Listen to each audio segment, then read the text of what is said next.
Stop. Look at your hands. Every callus, every hour of overtime, and every sacrifice you made for your family over the last 40 years is currently being liquidated. The media tells you the economy is resilient. The politicians tell you inflation is under control. They are lying to your face. You feel the truth every time you pump gas, and you see the truth every time you look at the shrinking balance of your retirement account. This is not a market cycle. This is not a coincidence of history. You are witnessing the Stage 6 controlled demolition of the United States of America. $80 trillion of American prosperity is being erased from the ledgers, and it is not disappearing into thin air. It is being extracted. In the next 30 minutes, I am going to peel back the curtain. I will show you the invisible architects behind the Federal Reserve. I will name the corporations like BlackRock that are buying your neighborhood while you struggle to pay rent. The puppet masters have spent a century preparing for this final act. The exits are closing. If you want to protect what you have left, listen to every word I say. Because after today, the world you knew will never return. Imagine you are standing in downtown Manhattan, looking up at a 90-story skyscraper. Suddenly, the windows shatter. Smoke pours out from the middle floors. In a matter of seconds, the entire massive structure drops perfectly into its own footprint. It doesn't lean to the left. It doesn't crash into the building next door. It falls with mathematical precision. Any fire chief will tell you, a building that falls like that wasn't destroyed by a random fire. It was a controlled demolition.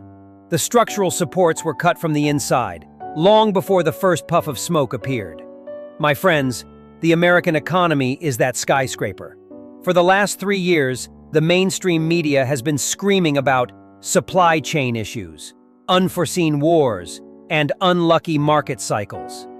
They want you to believe that the soaring price of your eggs, your gas, and your rent is a tragic accident, a structural failure that nobody could have predicted. They are lying. History does not move by accident. Empires do not just run out of money by mistake.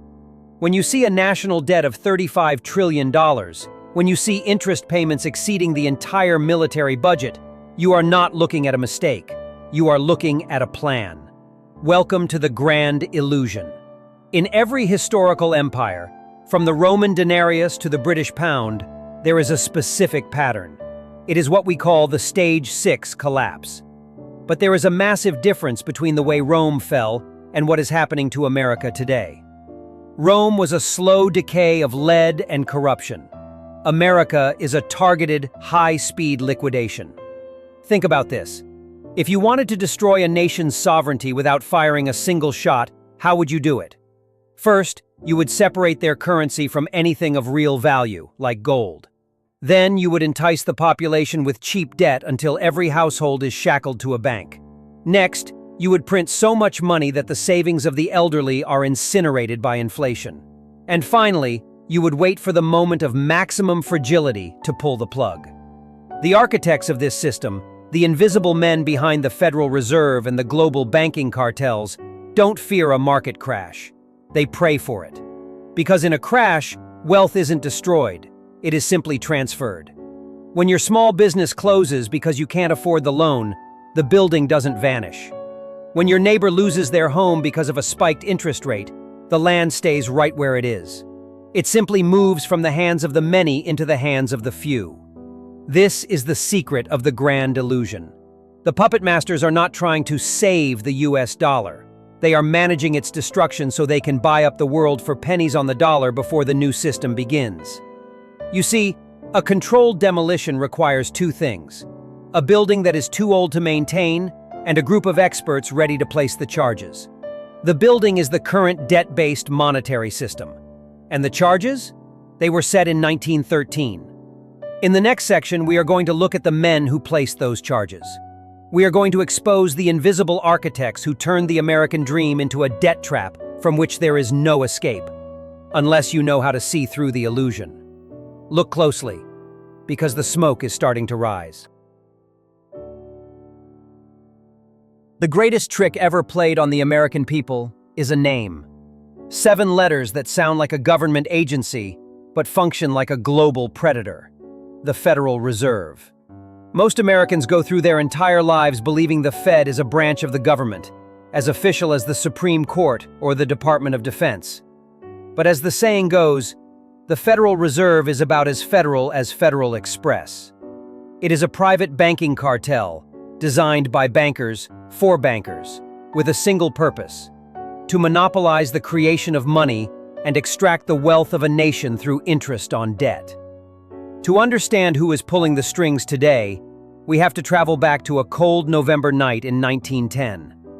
A private train car with shaded windows left a station in New Jersey, carrying a handful of the most powerful men on Earth. Their destination? Jekyll Island, Georgia. Among them were Senator Nelson Aldrich, the agent for the Rockefeller Empire; Paul Warburg, a partner in the Kuhn, Loeb and Company investment house and a representative of the Rothschild banking dynasty in Europe; and high-level officials representing J.P. Morgan. These men represented 1/4 of the entire wealth of the world at that time. They were enemies in public, but on that island, they were co-conspirators. They spent 10 days in total secrecy, drafting the blueprint for what would become the Federal Reserve Act. Why the secrecy? Because they knew the American people would never accept a central bank controlled by the very Wall Street titans they feared. So they gave it a name that sounded safe. They called it Federal. In late December 1913, while most of Congress had already gone home for the Christmas holiday, the act was pushed through. President Woodrow Wilson signed it into law, an act he would later lament on his deathbed, realizing he had unwittingly ruined his country. Since that day, the United States government has not issued its own money. Instead, whenever the government needs $1 billion, it asks the Fed. The Fed prints that billion out of thin air, literally creating it from nothing, and then lends it to the government at interest. Think about the insanity of that system. How can a nation ever pay off its debt when every single dollar in circulation was created as a debt that must be paid back with interest? The answer is, it can't. The system is designed to be a mathematical treadmill that eventually leads to the Stage 6 collapse we are seeing today. But who owns the Fed? The Federal Reserve is composed of 12 regional banks, and those banks are owned by private commercial banks. When you follow the paper trail, it leads back to the same names that were on Jekyll Island: the Rockefellers, the Warburgs, and the Rothschilds. These are the invisible architects. They don't care who sits in the White House. They don't care which party is in power. As Meyer Amschel Rothschild famously said, "Give me control of a nation's money, and I care not who makes its laws." For over a century, these architects have used the Fed to manipulate the empire cycle. They create booms by lowering interest rates and flooding the market with cheap money. They wait for the middle class to invest their life savings into homes and stocks, and then they contract the money supply. They raise rates. They trigger the bust. When the bust happens, you lose your house, you lose your business, and you lose your dignity. But the banks? They get bailed out with your tax dollars, and then they use that money to buy your assets for pennies. This is the controlled demolition of your purchasing power. Since 1913, the US dollar has lost over 96% of its value. That isn't inflation by accident. That is a systematic theft of your labor. But the architects have a problem. In a digital age, their old tricks are becoming visible. People like you are starting to ask questions. You are starting to see the strings. And that is why they are moving to the next phase of the plan. They are no longer content with just controlling the money. They want to own the very earth beneath your feet and the roof over your head. In the next section, we are going to move from the shadows of 1913 into the high-tech boardrooms of today. We are going to expose the modern-day executioners of this plan, BlackRock and Vanguard. We will show you how they are using the Fed's printed billions to ensure that by 2030, you will own nothing, and they expect you to be happy about it. Keep watching, because the heist of the century is about to be revealed. If the Federal Reserve is the heart that pumps the blood of debt, then what I am about to show you is the vacuum that sucks that blood out of your veins. We have been conditioned to believe that the world is a chaotic mess of competing companies. We see Apple, Exxon, Pfizer, and Coca-Cola, and we think they are separate entities. But if you peel back the corporate skin and look at the DNA of ownership, you will see the same two names at the top of almost every single major corporation on the planet: BlackRock and Vanguard. Together with State Street, these big three manage over $20 trillion in assets. To put that in perspective, that is more than the entire GDP of every nation on Earth, except for the United States and China. They are not just investment firms. They have become the fourth branch of the United States government. But where did this money come from? How did Larry Fink, the CEO of BlackRock, go from a failed bond trader to the most powerful man in the world? The answer lies in the extraction engine.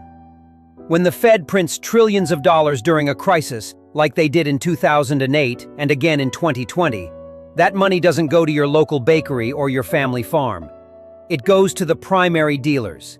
It goes to the megabanks. And then it is handed to firms like BlackRock to stabilize the market. In exchange for this proximity to the money printer, BlackRock has become the silent executioner of the Stage 6 collapse. Think about the American dream for a moment. The white picket fence, the home you own, the equity you build over 40 years. That dream is being systematically murdered. Have you noticed how home prices in your neighborhood have doubled while your wages have stayed flat? Have you wondered why a young couple starting out today finds it impossible to outbid an anonymous buyer who pays all cash, tens of thousands above asking price? That buyer isn't a family. It's an algorithm. BlackRock and other institutional giants like Invitation Homes are using the Fed's cheap money to buy up tens of thousands of single-family homes across the American suburbs. They aren't buying them to sell them back to you. They are buying them to turn America into a rentership society. Their goal is simple: to make sure that by 2030, you will own nothing. You will rent your house from them. You will rent your car from them. You will even rent the software on your phone.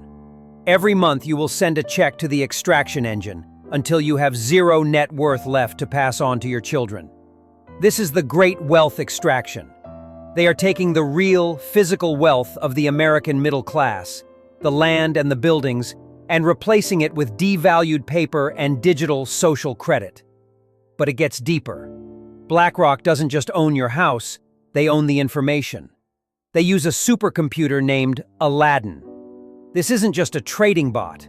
Aladdin is an artificial intelligence that monitors and manages over $20 trillion of the world's wealth. It knows the risk profile of every stock, every bond, and likely every retirement account in this country. When Aladdin sees a market shift coming, a shift the puppet masters planned, it moves the money before you even wake up. They are playing a game of poker where they can see your cards, and they own the house, the table, and the deck. Larry Fink and his allies use something called ESG, environmental, social, and governance scores. It sounds noble, doesn't it? Protecting the planet? Don't be fooled. ESG is a social credit system for corporations. If a company doesn't follow the puppet master's agenda, BlackRock and Vanguard use their massive voting power to crush that company's leadership. They are forcing the American economy to move in one direction, toward a centralized, controlled, and digital future, where your ability to spend money is tied to your obedience. This is the controlled demolition in real time. They are breaking the back of the independent business owner. They are breaking the spirit of the independent homeowner, because an independent man cannot be easily controlled. They want you desperate, they want you dependent, and they want you quiet. The extraction engine is running at full speed. As the dollar dies, they are trading that dying paper for the only things that matter: land, resources, and energy. While you worry about the price of gas, they are buying the oil fields. While you worry about the price of bread, they are buying the farmland. The Stage 6 collapse is the final harvest. The puppet masters are bringing in the crop, and you are what they are harvesting. But there is one thing they didn't count on. They didn't count on you waking up. They didn't count on the grand illusion being exposed. In the next section, we are going to look at the final act. We will talk about the end of cash, the rise of CBDCs, and the economic reset of 2026. But most importantly, I will show you how to pull your wealth out of the extraction engine before it's too late. The strings are visible now. It's time to cut them. Stay with me. The most important part is yet to come. Everything we have discussed so far, the secret meetings at Jekyll Island, the debt trap of the Federal Reserve, and the cold algorithms of BlackRock, all lead to one final destination. A destination they have been moving us toward for over a century. The death of cash, and the birth of the central bank digital currency, or CBDC. Listen closely, because this is the most dangerous part of the Stage 6 collapse. The puppet masters realize that the current debt system is mathematically impossible to sustain. They know the dollar is dying, but they do not want you to return to a system of sound money like gold or silver. They want to move you into a digital cage. A CBDC is not like the digital numbers you see on your bank app today. It is programmable money. For the first time in human history, the central planners will have the power to decide not just how much money you have, but what you are allowed to spend it on. Imagine a world where your money has an expiration date to stimulate the economy. Imagine a world where you cannot buy meat or gasoline because your carbon footprint score is too high. Imagine a world where your bank account is frozen instantly because you attended a protest or shared an opinion that goes against the official narrative. This is not science fiction. This is the goal of the controlled demolition. The mainstream media will never tell you about the programmable nature of these digital currencies. They are paid to keep you in the dark while the exits are being welded shut. If you value this level of raw, unfiltered truth, make sure to subscribe to Fiscal Folklore right now. We are the only ones naming the names they want to stay hidden. Join us, and let the truth be your compass in this storm. They are breaking the old system to make you beg for the new one. They want you so desperate from inflation and bank failures that you will trade your last bit of privacy for the safety of a government digital wallet. And according to their own documents, the convergence point is 2026. Why 2026? Because that is the year the debt cycles of the last 80 years collide. It is the year they plan to finalize the great reset of the global financial order. They are already testing the infrastructure. They are already running the simulations. The Stage 6 collapse is the fire, and the CBDC is the new prison they are building from the ashes. But here is what the puppet masters do not want you to know. A prison only works if you agree to walk into the cell. This is the moment we build the sovereign shield. I am about to show you the exact steps to protect your family's future and your legacy. This information is the result of decades of research into the mechanics of wealth and power. If you find value in what we are doing here, hit the like button and subscribe to Fiscal Folklore. It tells the algorithm that this truth deserves to be heard by every American patriot who refuses to be a victim. If you are waiting for a politician to save you, you have already lost. If you are waiting for the Fed to pivot and save the dollar, you are dreaming. Your protection depends on one thing: decoupling. You must decouple your life from their rigged system. The first pillar of the sovereign shield is physical ownership. In a digital world, anything you do not physically hold is not yours. It is an entry on someone else's ledger that can be erased with a keystroke. This is why the puppet masters hate gold and silver. For 5,000 years, physical gold has been the only money that has never failed.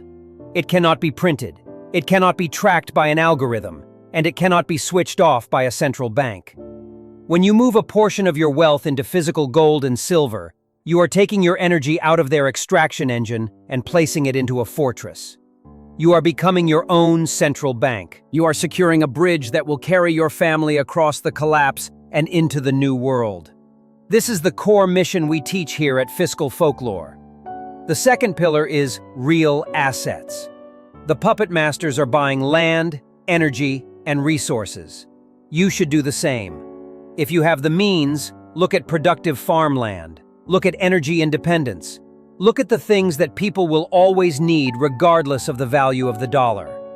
In the Stage 6 collapse, paper is trash, but soil and energy are king. Don't wait until the grocery stores are empty to realize the value of a productive acre. The third pillar is the local economy. In the coming years, the global supply chains controlled by the giants like BlackRock will become tools of leverage against you. Build relationships with your local farmers. Build a community of like-minded people who understand the value of labor and trade. We must return to a society of real value, not digital illusions. This is where the wisdom of the past meets the survival of the future. And the final pillar is the most important: knowledge. The greatest weapon they have against you is your own ignorance. They want you distracted by the news, divided by politics, and paralyzed by fear. When you understand the grand illusion, the strings lose their power. When you see the controlled demolition for what it is, you stop panicking and start preparing. We are standing at the crossroads of history. One path leads to total digital dependence, a world where you own nothing and have no voice. The other path leads to sovereign freedom. It is a harder path. It requires courage. It requires sacrifice. But it is the only path that leads back to the American dream. The year 2026 is a wall, and most people will crash into it. But not you. You are here because you sought the truth. You are here because you refuse to be harvested. Join our community here at Fiscal Folklore. Share this video with one person you care about. One person who still has the courage to wake up. We are building a fortress of knowledge together, and our numbers are growing every day. Secure your assets, protect your family, and most importantly, stay vigilant. The Stage 6 collapse is inevitable, but your ruin is not. You have the map. You have the shield. Now you must have the will to act. My name is Arnold, and I thank you for your courage to listen. The truth is out there, hidden in plain sight. Take control of your destiny before they do it for you. Stay vigilant, stay free, and I will see you in the next investigation here on Fiscal Folklore.